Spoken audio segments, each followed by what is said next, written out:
भारत ने अयतुल्ला अली खामनेई के अंतिम संस्कार के लिए ईरान जाने वाले डेलीगेशन का ऐलान कर दिया है। इसमें बिहार के गवर्नर लेफ्टिनेंट जनरल सैयद अता हसनैन और विदेश राज्य मंत्री पवित्रा मार्गरीटा होंगे। इसके अलावा कांग्रेस से सलमान खुर्शीद, पीडीपी से महबूबा मुफ्ती जैसे नेता भी ईरान जा रहे हैं। खामनेई के अंतिम संस्कार की रस्में 4 जुलाई से शुरू हो जाएगी। बृजभूषण शरण सिंह के खिलाफ यौन उत्पीड़न के मामले में दिल्ली की राउज एवेन्यू कोर्ट ने फैसला सुरक्षित रख लिया है। कोर्ट 3 अगस्त को इस मामले में अपना आदेश सुनाएगी। उससे पहले 2 हफ्ते के अंदर दोनों पक्षों को लिखित दलीलें जमा करने के लिए कहा गया है। पुणे के केतन अग्रवाल मर्डर केस में आरोपी सिया गोयल का पॉलीग्राफी टेस्ट यानी लाई डिटेक्टर टेस्ट होगा। पॉलीग्राफी टेस्ट बिना आरोपी की मंजूरी के नहीं किया जा सकता, इसलिए इस टेस्ट के लिए सिया से लिखित में मंजूरी ली गई। लाई डिटेक्टर टेस्ट अक्सर ऐसे मामलों में किया जाता है जहां शुरुआती जांच या पुष्टि करने वाले सबूत कम होते हैं। हालांकि कोर्ट पॉलीग्राफ टेस्ट के नतीजों पर सीधे तौर पर उसे ठोस सबूत नहीं मानता। बेंगलुरु के एक डे केयर सेंटर में बच्चों के साथ क्रूरता का खौफनाक मामला सामने आया है। एक आईटी कंपनी के कैंपस के अंदर इस डे केयर को लेकर आरोप लगे हैं कि 2 से 3 साल के बच्चों को बाथरूम में बंद कर दिया जाता था। छोटे छोटे बच्चों को वॉशिंग मशीन में बैठा दिया जाता था। टॉयलेट जेट से मुंह में पानी भर दिया जाता था। इसका वीडियो आया तो डे केयर सेंटर के लोगों पर कार्रवाई हुई। डे केयर सेंटर की 5 महिला कर्मचारियों पर एफआईआर दर्ज हुई। रीनीट यूजी का रिजल्ट 20 जुलाई तक जारी हो जाएगा। सूत्रों के मुताबिक रिजल्ट जारी करने की तैयारी तेजी से की जा रही है। फिलहाल रिजल्ट की सटीक तारीख नहीं बताई गई है, लेकिन परीक्षा कराने वाली एजेंसी एनटीए ने भरोसा दिलाया है कि एमबीबीएस के नए शैक्षणिक सत्र में किसी तरह की देरी नहीं होने दी जाएगी। रीनीट का पेपर 21 जून को हुआ है, जिसमें 20 लाख से ज्यादा स्टूडेंट्स शामिल हुए थे। अब प्रोविडेंट फंड का पैसा निकालना बहुत आसान होने जा रहा है। सरकार एटीएम से ईपीएफओ का पैसा निकालने का नया सिस्टम ला रही है। सूत्रों के मुताबिक पीएम मोदी इस नई सर्विस की शुरुआत कर सकते हैं। ईपीएफ खाते में ब्याज भी अब पहले की तुलना में काफी जल्दी आने की उम्मीद है। जो ब्याज पहले अक्टूबर-नवंबर तक आता था, अब 10 दिनों के भीतर खाते में जमा करने की तैयारी है। थाईलैंड में 11 साल के बच्चे ने पिकअप वैन से 11 बौद्ध भिक्षुओं को कुचल दिया, जिसमें से 9 की मौत हो गई है। हादसे का वीडियो बेहद डरावना है। बौद्ध भिक्षु सड़क पर के किनारे चल रहे थे, तभी एक पिकअप वैन तेज रफ्तार से आई और उनको कुचलते हुए निकल गई। 11 साल का बच्चा इस पिकअप वैन को चला रहा था। हादसे में कई दूसरे लोग भी घायल हुए। तो यह हो गया दिन भर का क्विक रिकैप। अब पाठशाला का पहला अध्याय। चीन अमेरिका सेट, पीएम मोदी की धाकड़ डील और पाकिस्तान के हाथ से पीओके निकल गया क्या? जापान के साथ पीएम मोदी का मेगा प्लान। उधर रूस कैसे भारत से मदद की गुहार लगा रहा है? मुनीर का नरसंहार फेल, सड़क पर भयंकर भीड़, पीओके में आजादी का ऐलान हो गया क्या? और पीएम मोदी ने इधर भारत को चमकाया, उधर पाकिस्तान को कैसे सड़क पर ला दिया? सबसे पहले इस सब का अध्याय देखिए। इकोनॉमी से लेकर डिप्लोमेसी तक इन सब की पिच पर इस वक्त पीएम मोदी ऐसी बैटिंग कर रहे हैं कि पॉलिटिक्स और लीडरशिप के वैभव सूर्यवंशी टाइप लग रहा है। एकदम धुआं उड़ा रखे, मारे जा रहे वैसा। एक साथ अमेरिका, ईरान, इजराइल, चीन, जापान सबसे डील कर ले रहे हैं। जापान की पीएम भारत के दौरे पर आई। आज पीएम मोदी और जापान की पीएम के बीच जो डील्स हुई हैं, उससे भारत का कितना बड़ा फायदा होने वाला है, आज आपको विस्तार से बताऊंगा। दोस्ती के भी धुरंधर हैं पीएम मोदी, और इसलिए अब दोस्त रूस के लिए ऐसा क्या करने जा रहे हैं, कौन सी मदद करने जा रहे हैं, जिससे ट्रंप से लेकर यूरोप तक सबको बहुत आग लगेगी बॉस। लेकिन मोदी तो मोदी हैं, लोड लेते नहीं। दोस्त की मदद करनी है तो करेंगे। युद्ध में फंसा रूस इस वक्त संकट में है, वो भारत से मदद मांग रहा है। नरेंद्र मोदी रूस की मदद करने भी जा रहे हैं, जबकि वो ये जानते हैं कि ऐसा करते ही ट्रंप के लोग फिर से ये कहने लगेंगे कि देखो देखो भारत तो यूक्रेन युद्ध को फाइनेंस कर रहा है। लेकिन जिसको जो बोलना है वो बोलता रहे। भारत की अपनी एक स्वतंत्र विदेश नीति है। जो भारत के हित में होगा, नरेंद्र मोदी वही करते आए हैं, वही करेंगे। लेकिन पीएम मोदी मदद रूस की करेंगे, यहां राहुल से लेकर केजरीवाल के एजेंडे की दीवार कैसे गिर जाएगी, आज आपको यह भी बताऊंगा। साथ ही भारत को पीएम मोदी चमकाते जा रहे हैं। उधर पड़ोस में पाकिस्तान की पब्लिक ने मुनीर शहबाज का कैसे भूत बना रखा है। पाकिस्तान में मुनीर शहबाज की हालत कैसे खराब है। पीओके में आजादी के नारे लग रहे हैं। हालात ऐसे बन रहे हैं कि पीओके आज गया कि कल गया वाली बातें हो रही। आज पहले अध्याय में भारत के जलवे और पाकिस्तान में आए तूफान, दोनों की बात होगी। लेकिन पहले एक झलक देखिए।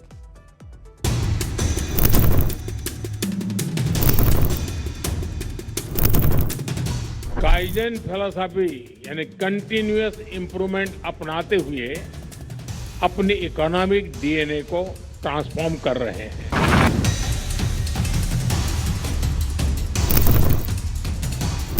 छोटी बहन प्रधानमंत्री ताकाईची जी, नमस्कार। You called me a beautiful younger sister, Prime Minister Modi.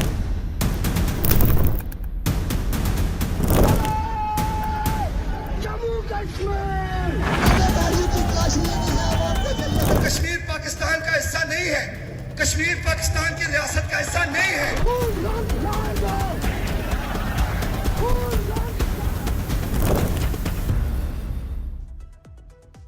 देखिए, भारत और जापान हमेशा से गहरे दोस्त रहे, लेकिन पीएम मोदी अपनी डिप्लोमेसी में जो पर्सनल टच देते हैं ना, उसका कोई तोड़े नहीं है और उसका कोई जोड़ भी नहीं है।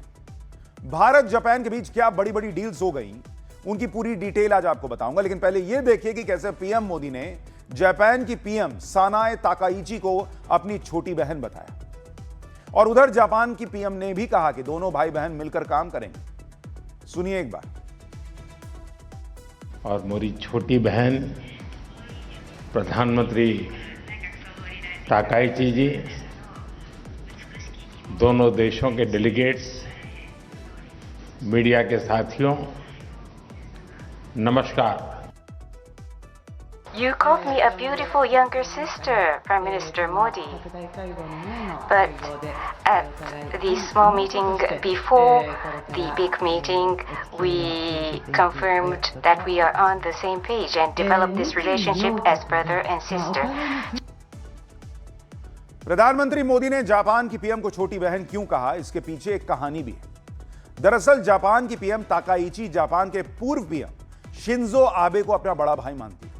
शिंजो आबे 2020 तक जापान के पीएम थे, जिनकी 2022 में एक रैली में गोली मारकर हत्या कर दी गई थी। शिंजो आबे पीएम मोदी को बहुत मानते थे, उन्हें अपना भाई कहते थे। इसी नाते से जापान की पीएम ताकाइची ने पीएम मोदी को अपना भाई कहा और पीएम ने उन्हें अपनी छोटी बहन बताया।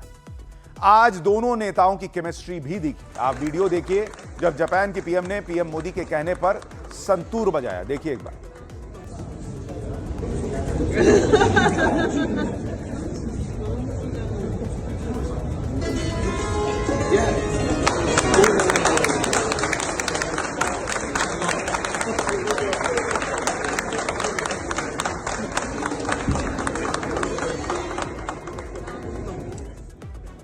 अब ये सब देखकर चीन पाकिस्तान के दिल जल रहे होंगे।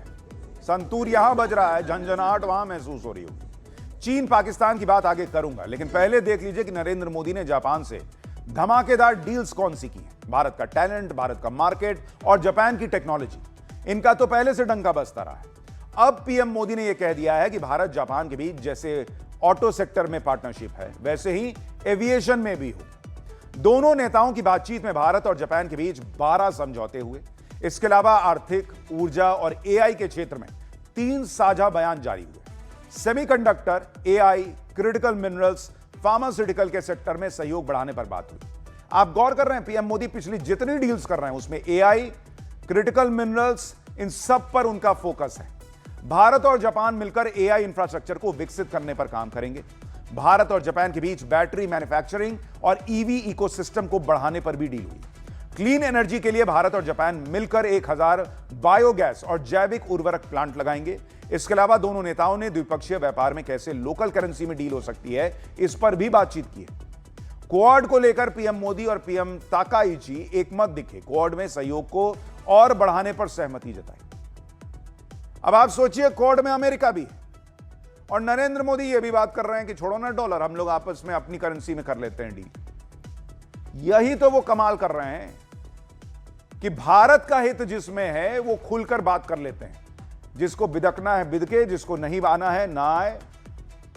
तुम आपस में दुश्मन हो, लड़ो, हमको फर्क नहीं पड़ता, हम अपनी दोस्ती निभा रहे हैं।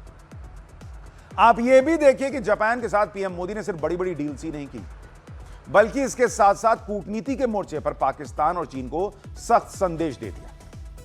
देखिए, भारत और जापान के साझा बयान में पाकिस्तान स्पॉन्सर्ड आतंकवाद की कड़ी निंदा की गई। साझा बयान में पहलगाम हमले का भी जिक्र था, आतंकी हमले की भी निंदा की गई। इसके साथ ही साझा बयान में संयुक्त राष्ट्र सुरक्षा परिषद की उस रिपोर्ट का जिक्र है जिसमें आतंकी संगठन द रेजिस्टेंस फ्रंट का नाम है। दोनों नेताओं ने लश्कर, जैश और उसके सहयोगी संगठनों पर एक्शन पर जोर दिया।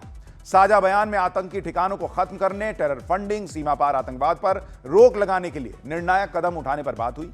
साथ ही जापान के साथ साझा बयान में पूर्वी चीन सागर और दक्षिण चीन सागर की स्थिति पर गंभीर चिंता व्यक्त की है।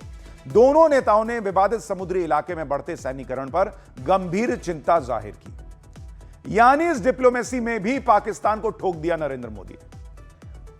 उनका पूरा प्रयास रहता है कि जो यहां डील करने आए, बात करने आए, साझा बयान निकालें तो पाकिस्तान को तो दो कम से कम दे ही दे, लगा दे। और चीन को भी तकलीफ हुई होगी क्योंकि साउथ चाइना सी की भी बात है। और मैं आपसे यही कह रहा हूं कि नरेंद्र मोदी जिस तरह से डिप्लोमेसी कर रहे हैं कि ईरान से भी बात चल रही है, अमेरिका से भी चल रही है, इजराइल से भी चल रही है, चाइना से भी चल रही है। चाइना खुद ही, अब मैंने आपको कुछ दिन पहले बताया था कि ब्रिक्स के लिए जब आए थे लोग तो वो कह के गए कि हम आपसे एकदम बढ़िया व्यापार करना चाहते हैं। और इधर साउथ चाइना सी की भी बात कर रहे हैं। मतलब जहां दोस्ती वहां दोस्ती, जहां गलत करोगे वहां ठोक देंगे।